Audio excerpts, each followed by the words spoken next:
नमस्कार, बहुत स्वागत है आप सबका हमारे इस विशेष कार्यक्रम में। एक बार फिर से आप सबके समक्ष उपस्थित हो चुका हूं मार्च महीने का राशिफल बताने के लिए। मार्च महीने में ग्रहों की स्थितियां कैसी रहने वाली हैं और आपकी राशियों पर उसका कैसा प्रभाव रहेगा, कौन से काम आपके बन जाएंगे, कौन से काम बहुत प्रयास करने के बाद भी नहीं बनेंगे या कौन सी संभावनाओं के बाद बनेंगे, क्या करने के बाद बनेंगे। बहुत सटीक गणना, बहुत सूक्ष्म गणना ग्रहों की गोचरीय स्थिति में, जैसे ग्रहों की स्थितियां हैं उनको देखते हुए मार्च के महीने की पूरा विश्लेषण वीडियो के माध्यम से करूंगा। यह जो राशिफल मैं बताता हूं, आप इसे, चूंकि मैं मासिक राशिफल बताता हूं, एक महीने की बात बताता हूं, तो आपको चाहिए कि आप अपने लग्न पर फॉलो करिए। यानी आपकी कुंडली में जो लग्न राशि है उस पर इसको राशिफल बैठाया करिए। यदि आप लग्न राशि और चंद्र राशि इन दोनों को मिलाकर भी फॉलो करते हैं तो मेरा ये व्यक्तिगत अनुभव है कि सोने में सुहागा है। अदरवाइज आप लोग बहुत पूछते हैं कि लग्न राशि की चंद्र राशि, लग्न राशि फॉलो करिए। लेकिन देखो, इसमें एक और बहुत साइंटिफिक चीज है। यदि आपकी लग्न कमजोर है, मान लीजिए 0 डिग्री से 3 डिग्री के बीच में है या उधर आपकी 27 डिग्री से 30 डिग्री के बीच में है, तो लग्न राशि आप पर बहुत अच्छा काम नहीं करेगी, आपकी चंद्र राशि काम करेगी। फिर भी एक मोटा मोटा मैं मानकर कहूं कि आप लग्न राशि पर फॉलो करें। यदि आपकी लग्न मजबूत होगी, मैं गारंटी देता हूं कि जो मैं प्रेडिक्शन दूंगा वो हूबहू आप पर मिलती हुई नजर आएगी। देखो, मैं अंतर्यामी तो हूं नहीं कि मैं आपके जीवन की बता दूंगा कि यहां खरोंच लगेगी। मैं अंतर्यामी, मैं इंसान हूं, मेरी गणना है, मेरी कैलकुलेशन है। हाँ, बट जो कैलकुलेशन है वो अच्छी कैलकुलेशन, मैं व्यक्तिगत अपने ऊपर विश्वास रखता हूं, समझता हूं। बहरहाल, तो इस बात को आप समझिएगा। बाकी आप लग्न चंद्र इन दोनों पर देखकर पता करिए कि आप पर कौन सही बैठता है। तो इसका मतलब है कि जो लग्न मजबूत होगी या चंद्र मजबूत होगी उसी पर आपका सही बैठेगा। बहरहाल, दूसरी बात जो मैं राशिफल बताता हूं, इसको एकदम बिल्कुल अडिग मत समझिए, क्योंकि उसके लिए आपकी महादशा, आपकी अंतरदशा भी निर्भर करती है। इस बात का भी ध्यान रखिएगा। मार्च के महीने में होली है, तो होली की बहुत शुभकामनाएं आप लोगों को। और अपॉइंटमेंट्स यदि आपको लेना है तो स्क्रीन पर चल रहे नंबर पर सुबह 10 से शाम के 8 बजे तक आप हमसे संपर्क कर सकते हैं। अपॉइंटमेंट आपको मिल जाएगी, लेकिन उसके लिए फीस देनी होती है। लेकिन उसके अलावा बहुत सारी सेवाएं हैं, वो आपके स्क्रीन पर नजर आएगी। एक और आप लोगों की सुविधा के लिए मैंने इस पर यूट्यूब पर कर दिया है कि अब आपको चैप्टर वाइज सारी चीजें दिखेगी। जैसे मैं एक वीडियो में कई राशिफल बता रहा हूं, तो आपको हर राशिफल सुनने की जरूरत ही नहीं। ऊपर एक चैप्टर लिखा रहता है, उसको क्लिक करेंगे तो सारे खुल जाएगा। आपको जो राशि सुननी है उसको टच करिए, वहां से शुरू हो जाएगा। तो ये सब बड़े सिस्टम मैंने उसमें डाल दिए हैं। चलिए, इसको फॉलो करिएगा। राशिफल का सिलसिला शुरू करता हूं और मैं बात करता हूं मकर राशि की। बात करते हैं मार्च महीने की। आप सब स्क्रीन पर देखिएगा, मार्च महीने की कुंडली बनकर आ रही है। और मार्च महीने में मकर राशि वालों के लिए ग्रहों की स्थितियां कैसी होंगी, इसको आप समझने का प्रयास करिए। देखिए, 10 नंबर से आपकी मकर राशि शुरू होती है, यानी 10 नंबर मकर राशि की होती है। मार्च के महीने की कुंडली में आप देखिए कि लगन में ही बृहस्पति, बुध, शनि बैठे हुए हैं, जहां पे 10 नंबर लिखा है। द्वितीय भाव कुंभ राशि में सूर्य शुक्र बैठे हुए हैं। पंचम भाव वृषभ राशि में मंगल राहु बैठे हुए हैं। और नवम भाव में चंद्रमा अपनी गोचर प्रारंभ करेगा और केतु जो है वो 11वें भाव में बैठे हुए हैं। अब जो लगन में बुध बैठे हुए हैं, ये 12 मार्च के बाद बुध जो है कुंभ राशि में प्रवेश करेंगे।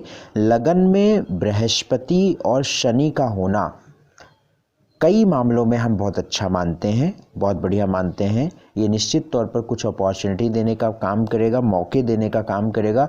और ख़ास तौर से ये जो 12 मार्च के बाद जो स्थिति रहेगी वो बहुत सकारात्मक रहेगी, जब बुध जो है वो धन स्थान पे गोचर करेगा, यानी भाग्येश धन स्थान पर रहेगा।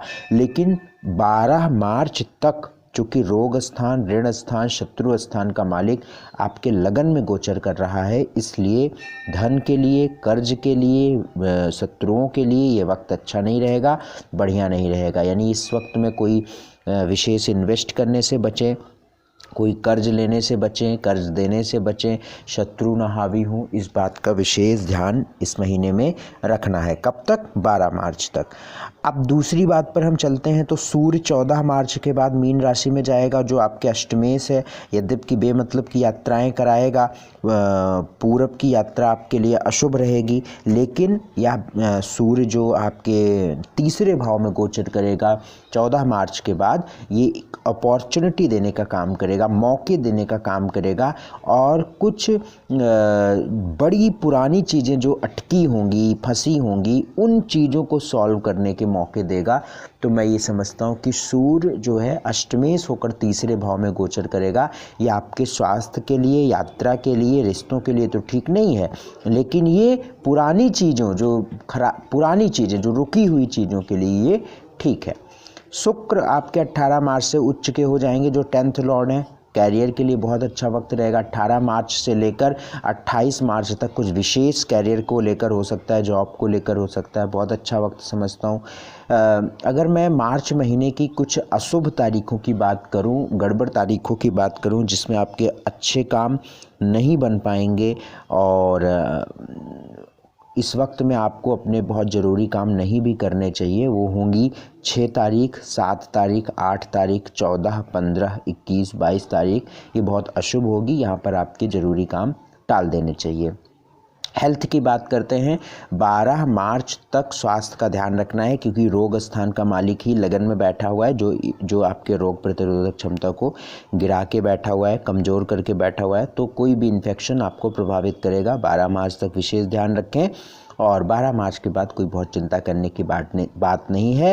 हालांकि 12वें घर का मालिक बृहस्पति है, और तीसरे घर का मालिक बृहस्पति आपके लगन में चल रहा है, जो थोड़े से खर्चे दवाइयों के लिए, हॉस्पिटल के लिए करा सकता है, ऐसी संभावनाएं हैं, या दवाओं के लिए नहीं भी खर्च हो सकता है, बट खर्च हो सकता है, ऐसी संभावनाएं हैं। तो इस चीज़ को आप मैनेज करिएगा थोड़ा सा।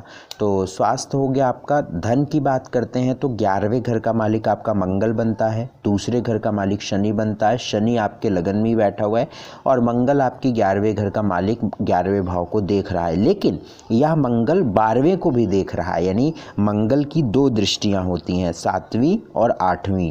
मंगल 11वें भाव को भी देख रहा है और 12वें भाव को भी देख रहा है। तो इस बात को आप समझ लीजिएगा कि खर्च होगा भी, पैसे भी आएंगे। तो थोड़े से इस महीने अगर हम धन की बात कहें तो हम बहुत अच्छा नहीं कह पाएंगे, हाँ 12 मार्च के बाद कुछ मामलों में थोड़ी सी पॉजिटिव बात रहेगी, थोड़ा सकारात्मक बात रहेगी। फिर भी हम मार्च के महीने को मकर राशि वालों के लिए धन के लिहाज से बहुत शानदार वाली बात नहीं कहेंगे, ठीक ठीक वाली बात कहेंगे। स्टडी के लिए वक्त बहुत बुरा है, फिर भी स्टडी के लिए अगर कोई फैसले लेने हैं तो वो 18 मार्च के बाद लें। यद्यपि कि स्टडी को लेकर काफ़ी समस्याएं हमें दिख रही हैं, क्योंकि आपके 5वें घर में ही मंगल और राहु विराजमान है, इस बात को ध्यान रखिएगा। तीसरी बात हम करते हैं भाग्य की। आपका भाग्य इस महीने 67% साथ रहेगा। नौकरी की बात करते हैं तो 18 मार्च के बाद नौकरी से जुड़े कोई भी फैसले लेने ठीक रहेंगे। बिजनेस के लिए भी 18 मार्च के बाद ही फैसले लेने होंगे। प्रयास करें कि अपने गुरु कोई हो, या बुजुर्ग हों, या आपके कोई अनुभवी हों, जो उनसे सलाह लिया जाए बिज़नेस में, तो ही अच्छा रहेगा, क्योंकि बिज़नेस के लिए शुक्र जो है अस्त होकर चल रहा है, तो इसे हम बहुत अच्छा नहीं मानते। सोशल स्टेटस गड़बड़ रहेगा, थोड़ी सी बात से ही आपके विवाद हो जाएंगे। सामाजिक जीवन बहुत अच्छे नहीं रहेंगे, इस बात का ध्यान रखिएगा। मैरिटल लाइफ को लेकर भी स्थिति ठीक है, विवाह के योग चल रहे हैं। प्रेम को लेकर 18 मार्च के बाद चीज़ें ठीक रहेंगी। वैसे प्रेम के मामले मार्च के महीने में बहुत गड़बड़ है, क्योंकि 5th हाउस में ही मंगल राहु जाकर बैठा हुआ है, इस बात का बहुत ध्यान रखकर आपको चलना पड़ेगा। कुछ उपाय मकर राशि वालों के लिए इस महीने जरूर करने हैं। हनुमान जी की उपासना करिए। कद्दू का दान किसी धर्म स्थल पर करिए। कद्दू का दान जो है, या कोई ऐसा फल जो अंदर से खोखला हो, वो आप किसी धर्म स्थल पर दान करिए। और हनुमान जी की उपासना बहुत ज़रूर करिए। हनुमान जी की उपासना करना बहुत ज़रूरी है, क्योंकि मंगल राहु पंचम में बैठा हुआ है। और इस महीने 2 बातों को बहुत ध्यान रखिए, पेट और संतान और प्रेम, ये तीन चीज़ें बहुत गड़बड़ हो सकती हैं। ठीक है, ये उपाय आप करिए। Wish you all the very best. Appointment लेना है तो स्क्रीन पर नंबर चल रहा है, सुबह 10 से शाम के 8 बजे तक आप संपर्क करिए। बहुत बहुत शुक्रिया, बहुत बहुत धन्यवाद, नमस्कार।